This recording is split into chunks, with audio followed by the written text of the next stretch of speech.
14वां बाब। पौलुस कूनिया में। और कूनिया में उसी तरह हुआ कि वो इबादत खाने में गए और इस तौर पर कलाम किया कि यहूदियों और यूनानियों की एक बड़ी जमात ईमान ले आई, मगर सरकश यहूदियों ने गैर कौमों के दिलों को उकसाया और भाइयों की मुखालफत के लिए उभारा। बस वो बहुत अरसे तक वहां रहे और खुदावंद पर भरोसा रखकर दलेरी से कलाम करते थे, और वो उनके हाथों से करिश्मे और अचंभे कराकर अपने फजल के कलाम की गवाही देता था। और शहर के लोगों में फूट पड़ गई, बाज यहूदियों की और बाज रसूलों की तरफ हो गए। मगर जब गैर कौम और यहूदी अपने सरदारों समेत फसाद बर्पा करने लगे कि उन्हें बेइज्जत और संसार करें, तो वो ये मालूम करके लुकाउनिया के शहरों लुस्त्रा और दरबा और उनके गिरदो नवाह में भाग गए और वहां भी बिशारत देते रहे। पौलुस लुस्त्रा में। और लुस्त्रा में एक शख्स बैठा था जिसके पांव कमजोर थे। वो पैदाइशी लंगड़ा था और कभी ना चला था।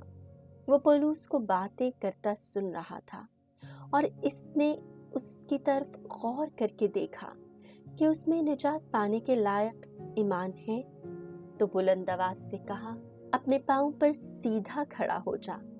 बस वो उछलकर चलने फिरने लगा। लोगों ने पौलुस का ये काम देखकर लुकाउनिया की जुबान में बुलंद आवाज से कहा कि आदमी की सूरत में माबूद हमारे पास उतर आए हैं। और उन्होंने बरनबास को जूस कहा और पौलुस को हरमस, इसलिए कि वो कलाम करने में सबकत ले जाता था। और जूस के उसके माबद का पुजारी, जो शहर के सामने बैल और फूलों के हार फाटकों पर लाया और हुजूम के साथ कुर्बानी चढ़ाना चाहता था। जब बरनबास और पौलुस ने ये सुना तो अपने कपड़े फाड़े और हुजूम में जा कूदे और पुकार पुकार कर कहने लगे, ए मर्दों, तुम ये क्या करते हो? हम भी तुम्हारी तरह फना पजीर इंसान हैं, और हम तुम में ये मुनादी करते हैं कि इन बातिल चीजों से किनारा करके उस जिंदा खुदा की तरफ रजू लाओ, जिसने आसमान और जमीन और समुंदर और जो कुछ उनमें है खल्क किया। उसने अगले जमानों में सब कौमों को अपनी अपनी राह चलने दिया, तो भी उसने भलाई करके अपने आप को बेगुनाह न छोड़ा।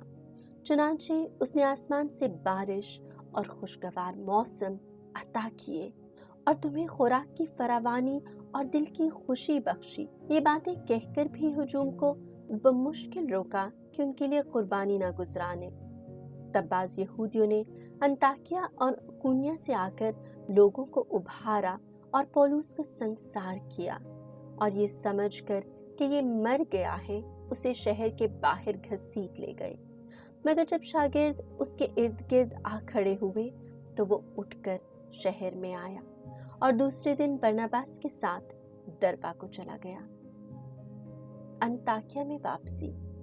और जब वो उस शहर में बिशारत देकर बहुत से शागिर्द कर चुके, तो लुस्त्रा और कूनिया से होते हुए अंताकिया में वापस आ गए और शागिर्दों के दिलों को मजबूत करते और नसीहत करते थे कि ईमान पर कायम रहो, और कहते थे कि जरूर है कि हम बहुत मुसीबतें सहकर खुदा की बादशाही में दाखिल हों।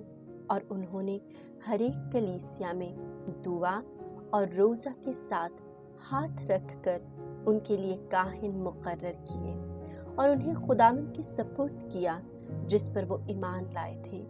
और पिसिदिया से होते हुए पंफूलिया में पहुंचे और परजा में खुदावंद का कलाम सुनाकर इतालिया को गए और वहां से जहाज पर अंताकिया में आए, जहां उस काम के लिए खुदा के फजल के सपुर्द किए गए थे जो उन्होंने अब मुकम्मल किया।